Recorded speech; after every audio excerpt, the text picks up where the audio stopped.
Welcome back. आज के इस वीडियो में हम लोग हाई स्कूल यूपी बोर्ड के इलेक्ट्रिसिटी पर बेस्ड इंपॉर्टेंट क्वेश्चन का पार्ट 1 देखेंगे। तो चलिए स्टार्ट करते हैं।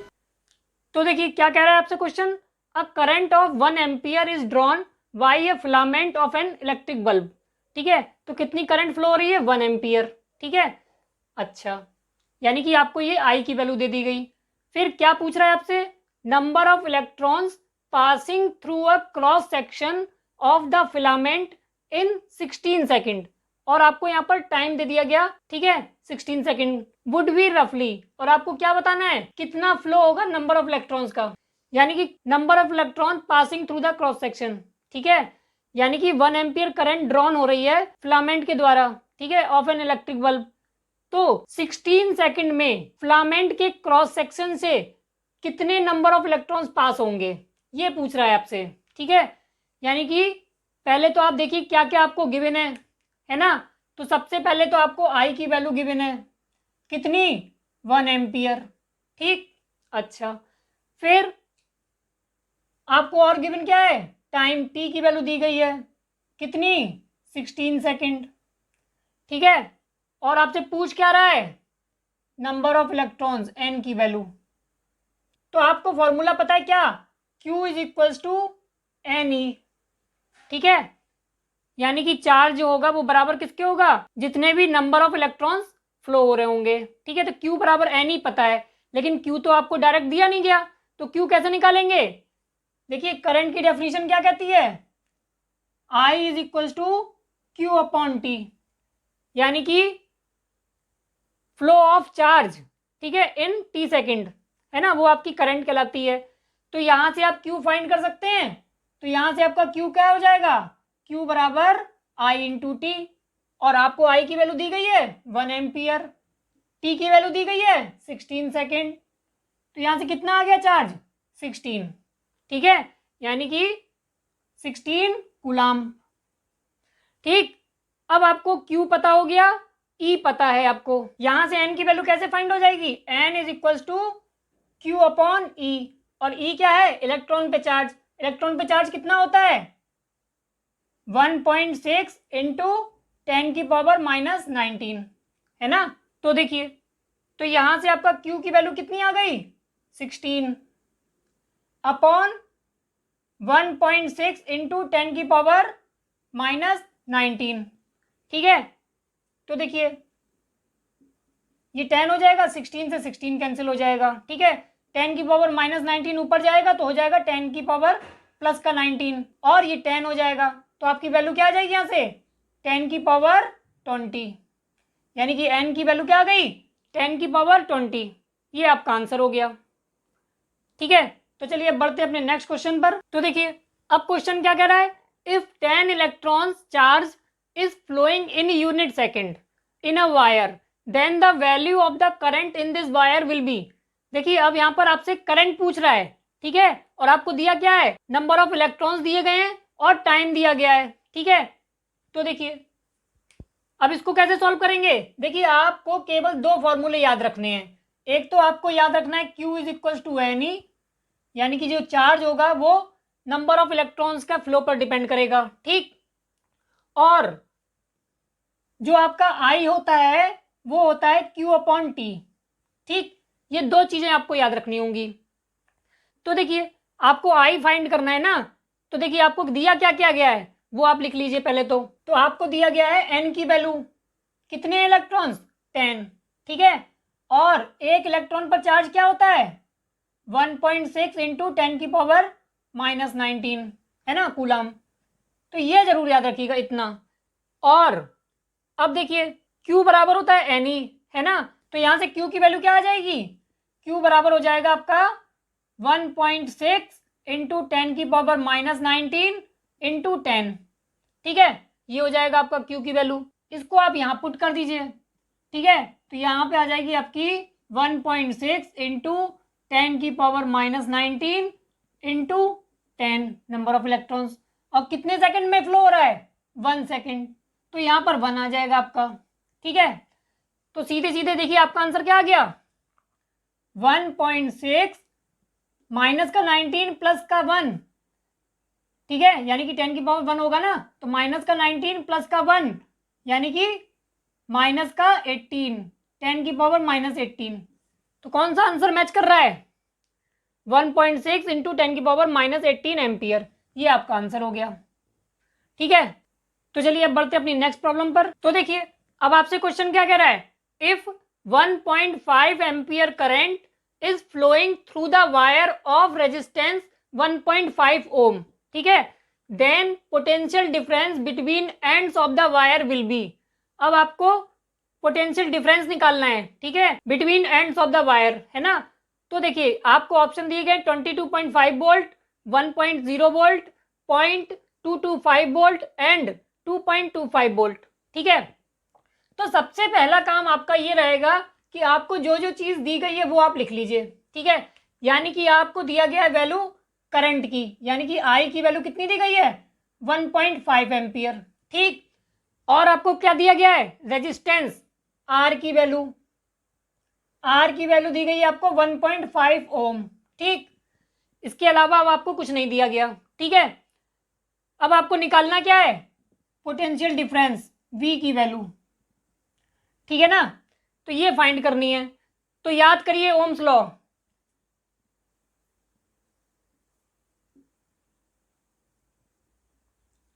ओम्स लॉ क्या होता है, जो आपकी करंट होती है वो डायरेक्टली प्रोपोर्शनल होती है वोल्टेज के, ठीक है, एट कांस्टेंट टेम्परेचर। ठीक है, या फिर हम इसको लिख सकते हैं V is directly proportional to I। ठीक है, तो V बराबर यहां से क्या आ जाएगा, I R। ठीक है, R क्या होता है, रेजिस्टेंस। तो देखिए अब आपको I की वैल्यू भी पता है और R की वैल्यू भी पता है, आप V इजीली फाइंड कर लेंगे, है ना। तो यहां से आपकी I की वैल्यू है कितनी, 1.5, है ना, और R आपको कितना दिया गया है, 1.5। 15 का स्क्वायर क्या होता है, 225। ठीक है, और पॉइंट लगा दीजिए 2 के बाद, तो आपका कौन सा आंसर हो जाएगा, आंसर इज डी, 2.25 वोल्ट, है ना। आई थिंक आपको प्रॉब्लम क्लियर हो गई होगी। अब बढ़ते अपनी नेक्स्ट प्रॉब्लम पर। तो देखिए अब आपसे क्वेश्चन क्या कह रहा है, internal resistance of a cell having EMF 1.5 volt is 3 ohm. ठीक है, और आपसे पूछ क्या रहा है, maximum current obtained by the cell would be, यानी कि आपको करंट की वैल्यू फाइंड करने के लिए बोल रहा है। तो देखिए यहां पर फिर से आपका ओम्स लॉ पे क्वेश्चन आ गया। ठीक है, तो आपको ओम्स लॉ को जरूर याद रखना है। तो क्या होता है ohm's law, I is directly proportional to V। ठीक है, या फिर हम लोग कह सकते हैं V बराबर IR। ठीक है, तो यहां से I की वैल्यू फाइंड करनी है, तो I बराबर क्या हो जाएगा, V अपॉन R। ठीक है, और आपको वैल्यू क्या क्या दी गई है, V की वैल्यू दी गई है EMF, ठीक है, 1.5 वोल्ट। ठीक, और R की वैल्यू क्या दी गई है, R की वैल्यू दी गई है आपको 3 ओम। ठीक है, रख दीजिए 1.5 अपॉन 3। ठीक है, तो यहां से क्या आ जाएगा, 3 5 सा 15.5, यानी कि आपका आंसर आ गया 0.5 एम्पियर, ये आपका आंसर हो गया। ठीक है, आई थिंक आपको प्रॉब्लम क्लियर हो गई होगी। अब बढ़ते अपनी नेक्स्ट प्रॉब्लम पर। तो देखिए अब आपसे क्वेश्चन क्या कह रहा है, if the length of the wire becomes 3 times it's initial length. ठीक है, यानी कि वायर की लेंथ को अगर 3 गुना कर दिया जाए उसकी इनिशियल लेंथ से, ठीक है, the new resistance will be. ठीक है, और आपको ऑप्शन दिए गए 9 टाइम्स, 3 टाइम्स, 1/9 टाइम्स और 1/3 टाइम्स। ठीक है, तो क्वेश्चन तो आप बाद में सॉल्व करिए, पहले तो आप ये चीज ध्यान रखिए कि जो आपका रेजिस्टेंस होता है, ठीक है, वो किन 3 फैक्टर पर डिपेंड करता है। देखिए जो आपका रेजिस्टेंस होता है आर, वो डिपेंड करता है आपकी लेंथ की वायर पे। ठीक, यानी कि R is directly proportional to L, यानी कि एल में जितने टाइम्स आप इंक्रीमेंट करेंगे रेजिस्टेंस भी उतने टाइम्स इंक्रीज होगा। ठीक, दूसरी चीज, R is inversely proportional to cross sectional area, ठीक है, ऑफ द कंडक्टर। ठीक है, तो यानी कि अगर मान लीजिए अगर मान लीजिए आप एरिया को 3 टाइम्स करते हैं, ठीक है, तो रेजिस्टेंस उसका 1/3 होगा। और अगर आप आर को 3 टाइम्स करते हैं तो एरिया 1/3 हो जाएगा, ठीक है ना।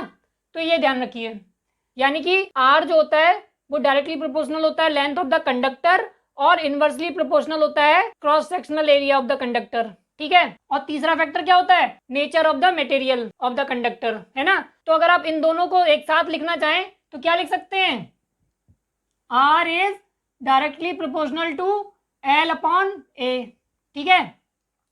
और प्रोपोर्शनलिटी हटाएंगे तब क्या आ जाएगा आपका, R is equal to rho L upon A. Rho क्या है, रो है आपका स्पेसिफिक रेजिस्टेंस, ठीक है। तो ध्यान रखिए, तो आपको क्या कहा गया है क्वेश्चन में, आपको क्वेश्चन में कहा गया है कि हम length of the wire 3 times कर रहे हैं, ठीक है। तो रेजिस्टेंस कितना होना चाहिए, 3 टाइम्स, ठीक है। यानी कि इस वाले रूल से आपका आंसर आएगा ये, ठीक है। आई थिंक आपको ये प्रॉब्लम भी क्लियर हो गई होगी। अब बढ़ते अपनी नेक्स्ट प्रॉब्लम पर। तो देखिए, अब आपसे प्रॉब्लम में क्या कह रहा है, equivalent resistance between points A and B of the following circuit is. और आपको एक सर्किट दिया गया है, ठीक है, और उसमें आपको इक्विवेलेंट रेजिस्टेंस बताना है between points A and B. ये आपके दो पॉइंट्स हैं ए और बी, इनके बीच में रेजिस्टेंस आपको बताना है कितना होगा। और आपको वैल्यूज दी गई हैं 2.5 ओम, 1.5 ओम, 1.0 ओम और 2.0 ओम, ठीक है। तो देखिए, इस प्रॉब्लम को सॉल्व करने से पहले तो आपको पता होना चाहिए सीरीज और पैरेलल रेजिस्टेंस कैसे निकालते हैं, ठीक है। तो देखिए, एक सीधा सा फंडा बता दें, आप मान लीजिए घर से चले यहाँ से, ठीक, और आपको स्कूल पहुंचना था। ये आपका होम है, ये आपका स्कूल है, ठीक। अब मान लीजिए ये आपके घर से स्कूल जाने का एक ही रास्ता है, ठीक है। और उस रास्ते में बीच में एक नदी आती है या जो भी रुकावट आती है, रेजिस्टेंस को हम लोग रुकावट ही बोलते हैं, ठीक है। तो आपको क्या करना पड़ेगा, उस रुकावट से होकर ही गुजरना पड़ेगा। क्यों, क्योंकि आपके पास कोई दूसरा रास्ता नहीं है, ठीक है। हो सकता है एक रुकावट यहाँ हो और हो सकता है एक रुकावट आगे चल के हो और भी रुकावटें हो सकती हैं, ठीक है। तो सपोज यानी कि रुकावट को हमने नाम दे दिया R1 और R2, ठीक है। तो आपसे अगर स्कूल में पूछा जाए आपको आने में कोई दिक्कत तो नहीं हुई, तो भैया दिक्कत ही दिक्कत हुई। एक पहले R1 ने परेशान किया, फिर R2 ने परेशान किया, ठीक है। तो हमें टोटल परेशानी कितनी हुई, R1 प्लस R2, सीधे जोड़ दीजिए, ठीक। जब भी सीरीज की बात करें रेजिस्टेंस को जोड़ दीजिए, यानी कि इक्विवेलेंट रेजिस्टेंस जो हो जाएगा वो हो जाएगा आपका R1 प्लस R2, ठीक। ये तो फंडा ही क्लियर हो गया, ठीक। अब बात करते हैं पैरेलल की, ठीक है। तो पैरेलल में क्या होगा, मान लीजिए यहां से चले और आपके पास रास्ते थे यहां पर, ठीक, और एक रास्ता आपका यहां से जाता था, ठीक। तो अब यहां पर सपोज ये R1 था, यहां पर R2 था, ठीक। या तो यहां से निकलेंगे या तो यहां से निकलेंगे, यहां पर इतनी रुकावट आ रही है, यहां पर इतनी रुकावट आ रही है, ठीक है। तो अगर इसका एवरेज रुकावट निकालेंगे तो कितनी मिलेगी, 1/R कर दीजिए, 1/R1 प्लस 1/R2 कर दीजिए, ठीक। इस तरीके से आप निकाल लेंगे। तो अगर इसको सॉल्व करेंगे तो डायरेक्ट, तो 1/R इज इक्वल टू आ जाएगा R1 plus R2 upon R1 R2, है ना। और इसको अगर R निकालेंगे तो R1 R2 upon R1 plus R2 हो जाएगा, ठीक है। डायरेक्ट भी आप फाइंड कर सकते हैं, ठीक है। लेकिन आपको जो सर्किट दिया गया है उसमें दोनों यूज करा है, ठीक है। यानी कि पैरेलल में भी है और सीरीज में भी है, तो आपको दोनों फॉर्मूले लगाने पड़ेंगे, ठीक। पहले आपको क्या करना पड़ेगा, पहले तो आपको पैरेलल वाला फॉर्मूला लगाना पड़ेगा, फिर उसका जो रेजिस्टेंस निकलेगा टोटल, ठीक, उसको आपको सीरीज के साथ जोड़ना होगा, ठीक।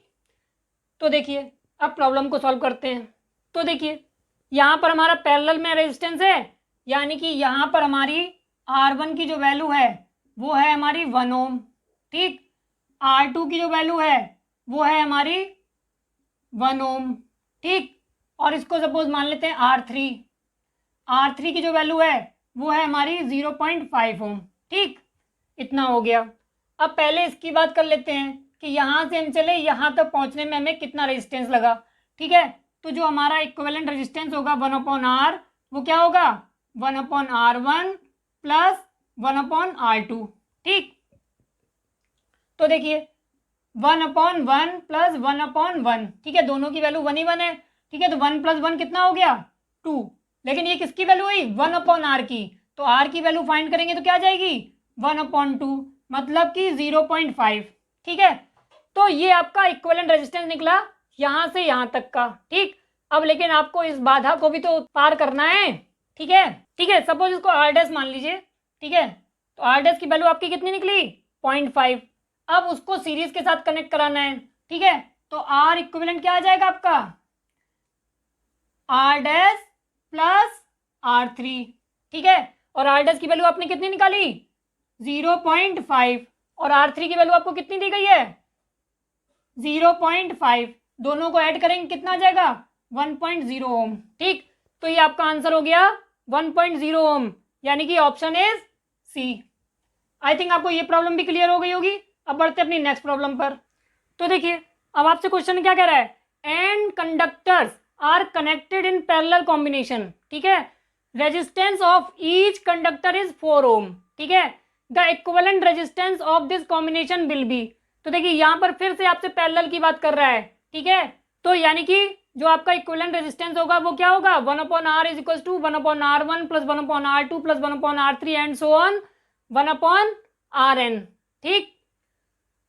तो यानी कि यहां से हम लोग पैरेलल कॉम्बिनेशन के लिए बना सकते हैं आर इक्विवेलेंट जो होगा हमारा वो क्या होगा 1/r1 plus 1/r2 plus 1/r3 and so on, ठीक है, 1/rn, ठीक है ना।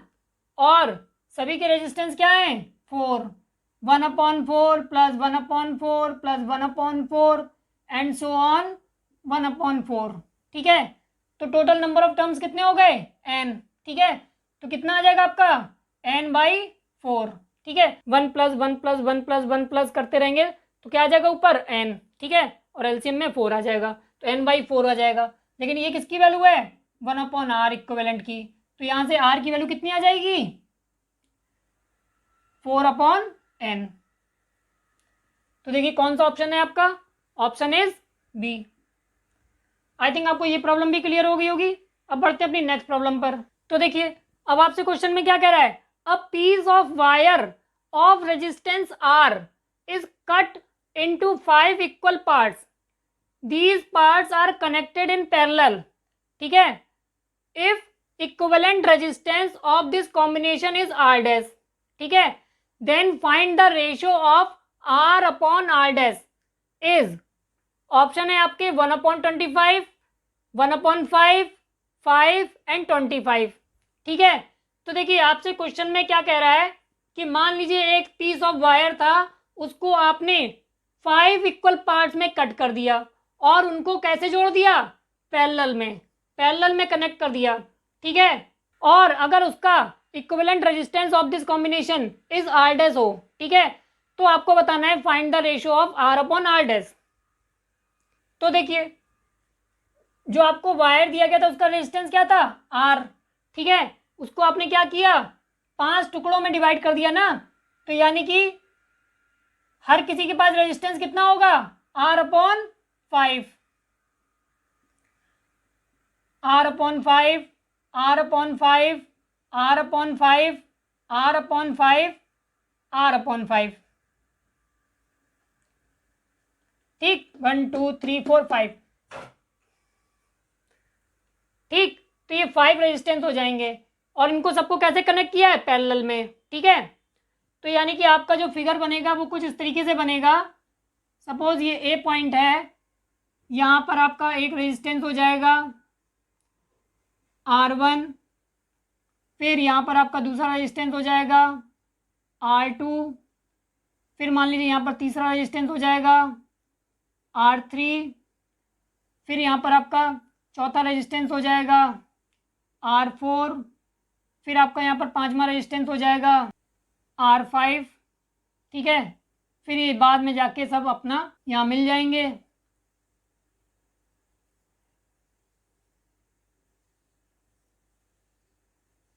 ठीक, मान लीजिए कुछ इस तरीके से बना और यहाँ पर पॉइंट हो गया आपका बी। ठीक है, तो हमारा जो आर इक्विवेलेंट निकलेगा वो क्या निकलेगा, 1/r equivalent 1/r1 plus 1/r2 plus 1/r3 plus 1/r4 plus 1/r5। ठीक है, और सभी कितने हैं, 1/r/5 plus 1/r/5 plus 1/r/5 plus 1/r/5, ठीक, प्लस 1/r/5। ठीक है ना, और आर इक्विवेलेंट आपका क्या लिखा गया है, आर डैश, यानी कि 1/r डैश, है ना, ये दिया गया है। तो देखिए ये आपके हो जाएंगे 5/r 5/r 5/r। ठीक है, तो यानी कि हम लोग लिख सकते हैं 1/r dash is equals to 5/r plus 5/r plus 5/r plus 5/r plus 5/r। ठीक है, तो देखिए वही सेम क्वेश्चन बन गया जो आपने प्रीवियस क्वेश्चन किया था। ठीक है, उसमें n कॉम्बिनेशन जोड़े गए थे। ठीक है, यहाँ पर आपके 5 कॉम्बिनेशन जुड़ गए, तो यहाँ से क्या आ जाएगा आपका 25। ठीक है, यानी कि 5 × 5 है ना, तो यहाँ से आ जाएगा 1/r dash is equal to आ जाएगा आपका 25/r। और आपसे क्या रेशो पूछ रहा था, r/r डैश का। ठीक है, तो यानी कि क्या हो गया यहाँ से r/r डैश बराबर क्या आ जाएगा 25। ठीक है, तो ऑप्शन आपका क्या हो गया, डी। आई थिंक आपको ये प्रॉब्लम भी क्लियर हो गई होगी। अगर आपको किसी भी प्रॉब्लम में किसी भी प्रकार का कोई भी डाउट है तो आप हमें कमेंट कर सकते हैं। साथ ही साथ आप हमें कमेंट करके बताइएगा कि आपको ये वीडियो कैसा लगा। अगर आपको ये वीडियो अच्छा लगा हो तो इसे लाइक करें, शेयर करें, और अगर आपने हमारे चैनल को अभी तक सब्सक्राइब नहीं किया है तो इसे सब्सक्राइब करें, और हाँ, बेल आइकन पे क्लिक करना ना भूलें ताकि आपको नेक्स्ट वीडियो की नोटिफिकेशन सबसे पहले मिल सके। तो नेक्स्ट पार्ट में हम लोग इसी के आगे कंटिन्यू करेंगे। Thank you.